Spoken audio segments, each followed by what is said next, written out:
Hello दोस्तों, कैसे हैं आप लोग। उम्मीद है आप स्वस्थ होंगे, मस्त होंगे, ज़बरदस्त होंगे, अपनी पढ़ाई में लगे हुए होंगे। ठीक है, चलिए हम लोग क्लास 10th का मैथ का बुक पढ़ेंगे। ठीक है, वो पहले चैप्टर शुरू किए हैं। पहला चैप्टर का नाम है आपका वास्तविक संख्या, रियल नंबर। ठीक, उस वास्तविक संख्या में पहला वीडियो हम बनाए हुए हैं जिसमें आपका समी संख्या, दो संख्या कौन, वास्तविक संख्या और काल्पनिक संख्या के मिलने से हमारी क्या बनती है, समी संख्या बनती है। इस पे हम वीडियो बना चुके हैं। ठीक है, आज हमारा ये दूसरा वीडियो है। देखिए इसमें क्या हम लोग पढ़ेंगे, पहले इसकी सबसे बेसिक पढ़ेंगे, जो इतनी थ्योरी है उसकी बेसिक थ्योरी पढ़ लेंगे हम लोग। क्या पढ़ेंगे हम लोग, अंक। क्या पढ़ेंगे, अंक, जिसको हम लोग कहते हैं डिजिट। क्या कहते हैं, डिजिट। अंक क्या होता है, अंक कितने होते हैं, तो अंक हमारे 10 होते हैं। कौन कौन होते हैं, देखिए 0, 1, 2, 3, 4, 5, 6, 7, 8, 9। कितने अंक हैं, 10। काउंट कर लीजिए, 1, 2, 3, 4, 5, 6, 7, 8, 9, 10। कितने अंक हैं, 10। इसको हम दार्शनिक अंक के नाम से भी जानते हैं। किस नाम से जानते हैं, दार्शनिक अंक के नाम से। ठीक है, अभी जो हमारा अंक है, इन्हीं अंकों को जब हम मिलाएंगे, इन्हीं अंकों को लेकर मिलाएंगे तो हमारी क्या बनेगा, संख्या बनेगा। क्या बनेगा, संख्या। देखिए संख्या लिखते हैं, संख्या, ये हमारा क्या हो गया, संख्या। इसको हम क्या कहते हैं, नंबर। क्या कहते हैं हम इसको, नंबर कहते हैं। क्या कहते हैं इसको हम लोग, नंबर। संख्या क्या है हमारा, यानी अंकों के मिलने से हमारी संख्या बनता है। किसके मिलने से संख्या बनता है, अंकों के मिलने से हमारी क्या होती है, संख्या प्राप्त होता है। जैसे इसमें से एक अंक लेते हैं, 1 ले लिए, इधर से 6 ले लिए, इधर से 9 ले लिए, इधर से 0 ले लिए। देख रहे हैं ना, 1690 ये संख्या बन गया। मन करके और नंबर ले लो, 1 ले लो, 2 ले लो, 3 ले लो, 7 ले लो। देख रहे हैं ना, मन करे तो 6 ले लो और 8 ले लो। यानी आपका 12 संख्या हो गया, ये 37 हो गया, ये 68 हो गया। देख रहे हैं, इनमें अंक मिले हैं तो हमारी क्या बना है, संख्या।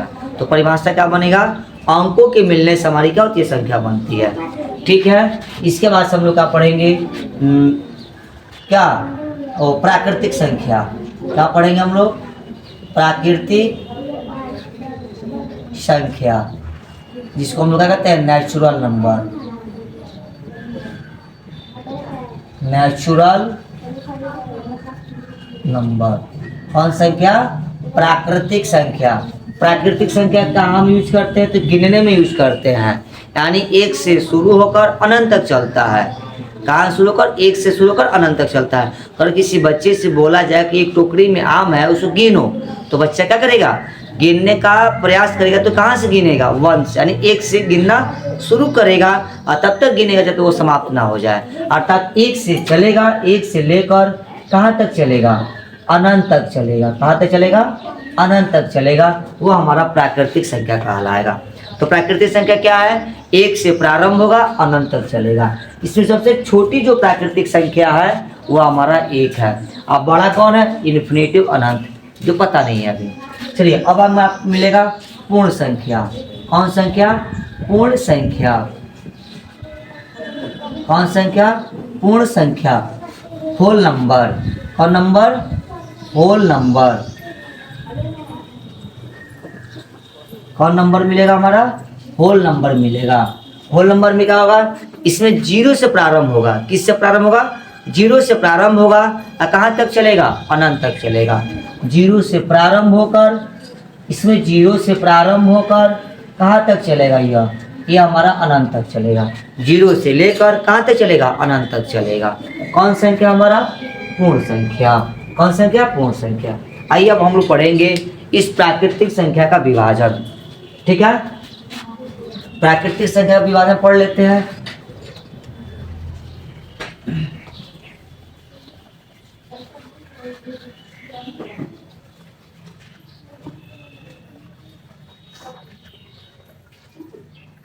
ठीक है, हम देखते हैं प्राकृतिक संख्या हमारा,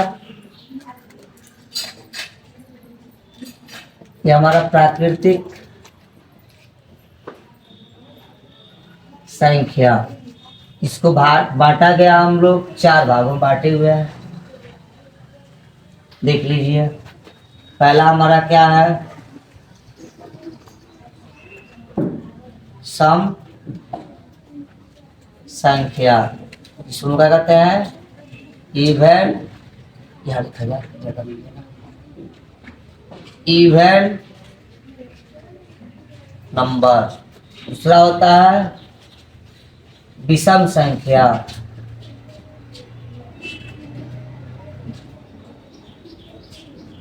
जिसको हम लोग कहते हैं ऑड नंबर। तीसरा क्या होता है,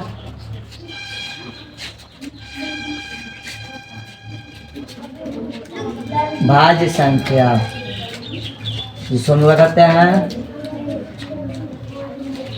कॉम्पोजिट नंबर। एक अगला होता है अभाज्य संख्या, अभाज्य संख्या, प्राइम नंबर। ठीक है, चार भागों है, आपका भाग में है, पहला सम संख्या, विषम संख्या, भाज्य संख्या, अभाज्य संख्या। ठीक है, तो हम लोग सम संख्या विषम संख्या के बारे में जानते हैं, बिल्कुल जानते हैं। वे सभी संख्या जिसमें 2 से भाग लग जाए वो कौन संख्या कहलाएगा, सम संख्या कहलाएगा। वे सभी संख्या जिसमें 2 से भाग नहीं लगेगा, यानी शेष कुछ न कुछ बचेगा, तो हमारा विषम संख्या कहलाएगा। बच गया क्या, भाज्य और अभाज्य। भाज्य किसे कहते हैं, जिस संख्या का गुणनखंड 2 से अधिक होता है, जिस संख्या का गुणनखंड 2 से अधिक होता है वह संख्या हमारा क्या कहलाएगा, भाज्य संख्या कहलाएगा। ठीक है, अगला क्या, अभाज्य संख्या, जिस संख्या का गुणनखंड केवल 2, केवल 2 में कौन कौन आएगा, तो पहला गुणनखंड 1 होगा और दूसरा गुणनखंड स्वयं संख्या होगा। ठीक है, तो वह संख्या हमारा क्या कहलाएगा, अभाज्य संख्या कहलाएगा। इस अभाज्य संख्या को ऋण संख्या भी कहते हैं। क्या कहते हैं, ऋण संख्या कहते हैं। और एक और आसान भाषा में जान जाए हम लोग कि जो अभाज्य संख्या होता है वो खुद की संख्या से विभाजित होता है, किसी दूसरी संख्या से विभाजित नहीं होता है। ठीक है, इसके परिभाषा लिख देते हैं, उसका एग्जाम्पल देख लेते हैं। चाहे आप लिख लीजिए, बोल दे रहे हैं। ठीक है, वे सब वह संख्या जिसका गुणनखंड 2 से अधिक होता है भाज्य संख्या कहलाता है। ठीक, अभाज्य संख्या लिख लो, जिस संख्या का गुणनखंड केवल 2, पहला गुणनखंड 1, दूसरा गुणनखंड स्वयं संख्या, तो वह संख्या हमारी क्या कहती है, अभाज्य संख्या कहलाती है। ठीक है, चलिए आइए लिख भी देते हैं, छोटे लिख देते हैं हम, भाज्य संख्या।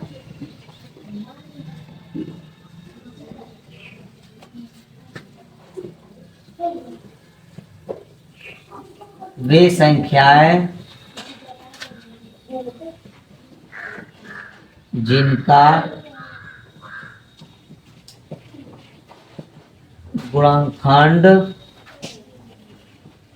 2 से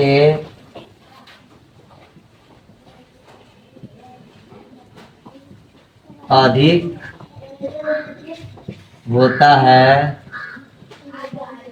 उसे भाज्य संख्या, भाज्य संख्या कहते हैं। कौन सी कहते हैं, भाज्य संख्या कहते हैं। अभाज्य संख्या, अभाज्य संख्या क्या होगा हमारा, ये लिखेंगे, वे संख्याएं, वे संख्याएं जिनका गुणनखंड केवल 2, केवल 2, यानी क्वेश्चन में देंगे पहला गुणनखंड एक तथा दूसरा गुणनखंड स्वयं संख्या होती है, स्वयं संख्या होती है।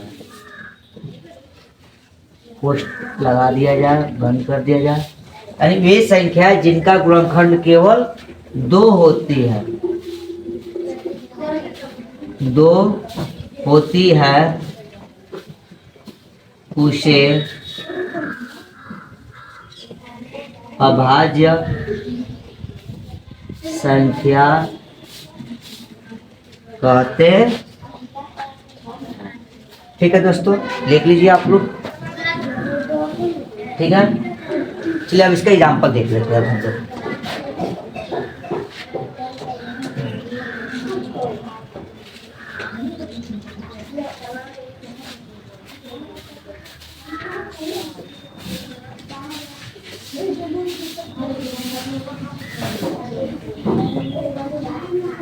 चलिए अब इसमें क्या देखेंगे हम लोग, इसमें देखेंगे ये परिभाषा जो लिखे थे उसकी एग्जाम्पल देखते हैं हम लोग।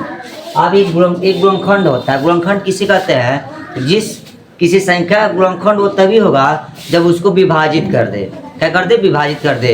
यानी कोई संख्या जितनी संख्या से विभाजित होगा वह सब उसका गुणनखंड कहलाएगा। वो सब उसका क्या होगा? गुणनखंड होगा। क्या होगा उसका? गुणनखंड होगा। ठीक है, आइए देखते हैं हम लोग। जैसे 1 है, 2 है, 3 है, 4 है, 5 है, 6, 7, 8, 9। चलिए, 1 किससे किससे विभाजित होगा? 1 किससे किससे विभाजित होगा? 1 हमारा 1 से कटेगा, 2 हमारा 1 से भी कटेगा और 2 से भी कटेगा। इससे 1 से कटेगा, 2 से। 3 हमारा 1 और 3 से कटेगा। 4 हमारा 1, 2 और 4 से कटेगा। 5 हमारा 1 और 5 से कटेगा। 6 हमारा 1 और 2 और 3 और 6 से कटेगा। 7 1 और 7 से कटेगा। 8 हमारा 1, 2, 4 और 8 से कटेगा। 9 हमारा 1, 3 और 9 से कटेगा। 10 ले लीजिए हम लोग, 2 और